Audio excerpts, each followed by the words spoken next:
discussed how we would look for a new law. In general, we look for a new law by the following process. First, we guess it. Then we well, don't laugh, that's really true. Then we compute the consequences of the guess to see what, if this is right, if this law that we guessed is right, we see what it would imply, and then we compare those computation results to nature, or we say compare to experiment or experience. Compare it directly with observation to see if it works. If it disagrees with experiment, it's wrong. And that simple statement is the key to science. It doesn't make a difference how beautiful your guess is, it doesn't make a difference how smart you are who made the guess, or what his name is. If it disagrees with experiment, it's wrong. That's all there is to it.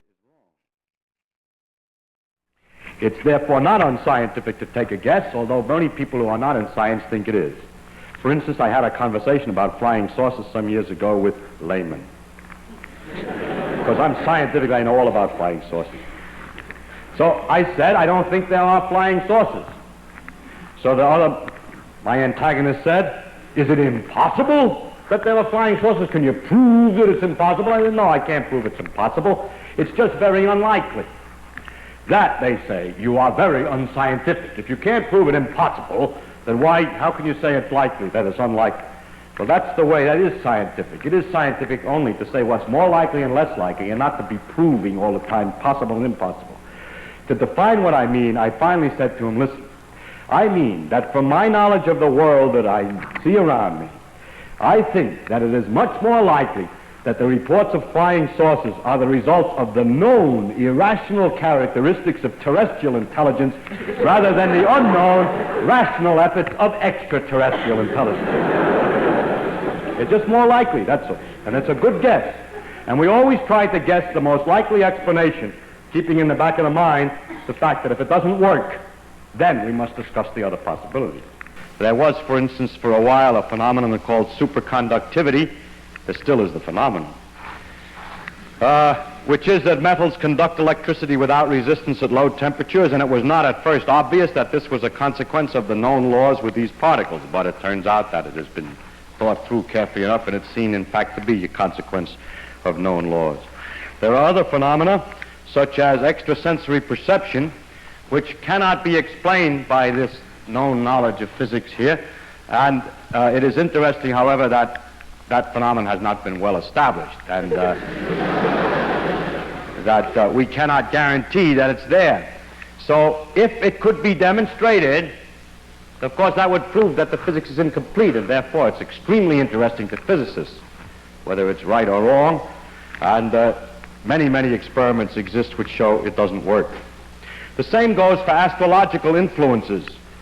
If it were true that the stars could affect the day that it was good to go to the dentist, then, as in America we have that kind of astrology, then it would be wrong, the physics theory would be wrong, because there's no mechanism understandable in principle from these things that would make it go. And that's the reason that there's some skepticism among scientists with regard to those ideas. Now you see, of course, that with this method we can disprove any definite theory.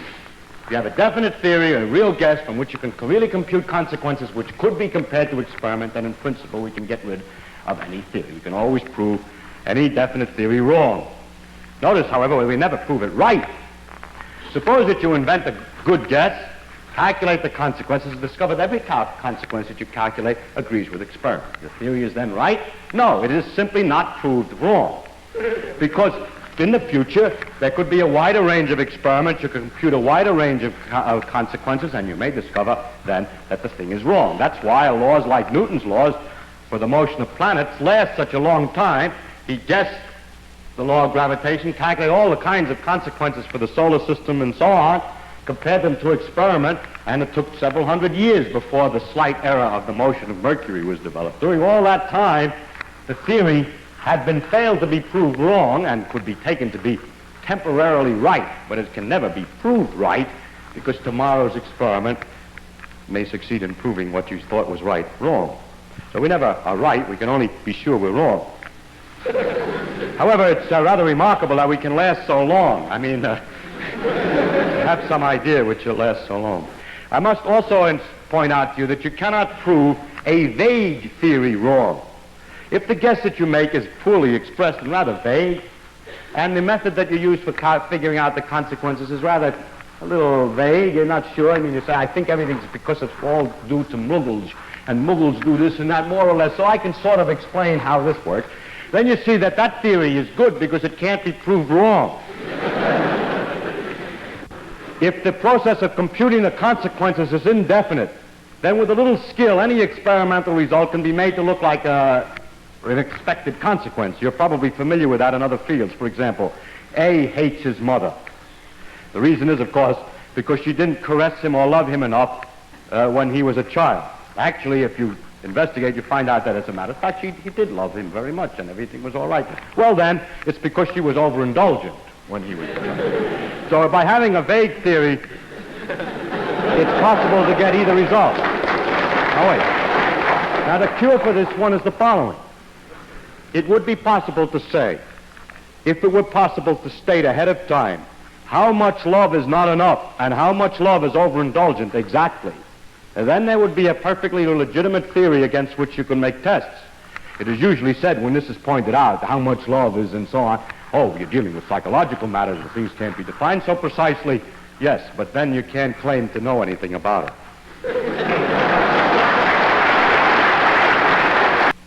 Now, I want to concentrate from now on, because I'm a theoretical physicist, I'm more delighted with this end of the problem, as to what goes or how do you make the guesses. Now, it's strictly, as I said before, not of any importance where the guess comes from. It's only important that it should agree with experiment, and that it should be definite as definite as possible. But you say, then, it's very simple. We set up a machine, a great computing machine, which has a random wheel in it that makes a succession of guesses. And each time it guesses a hypothesis about how nature should work, computes immediately the consequences, and makes a comparison to a list of experimental results that it has at the other end. In other words, guessing is a dumb man's job. Actually, it's quite the opposite, and I will try to explain why. The first problem is how to start. You see, I'll start with all the known principles, but the principles that are all known are inconsistent with each other, so something has to be removed. So we get a lot of letters from people. We're always getting letters from people who are insisting that we ought to make holes in our guesses as follows. You see, you make a hole to make room for a new guess. Somebody says to you, people always say space is continuous, but how do you know when you get to a small enough dimension that there really are enough points in between? It isn't just a lot of dots separated by little distances. Or they say, you know those quantum mechanical amplitudes that you told me about, they're so complicated and absurd. What makes you think those are right? Maybe they aren't right. I get a lot of letters with such content, but I must say that such remarks are perfectly obvious and are perfectly clear to anybody who's working on this problem, and it doesn't do any good to point this out. The problem is not what might be wrong, but what might be substituted precisely in place of it. If you say anything precise, for example, in the case of a continuous space, suppose the precise proposition is that space really consists of a series of dots only, and the space between them doesn't mean anything, and the dots are in a cubic array. Then we can prove that immediately is wrong.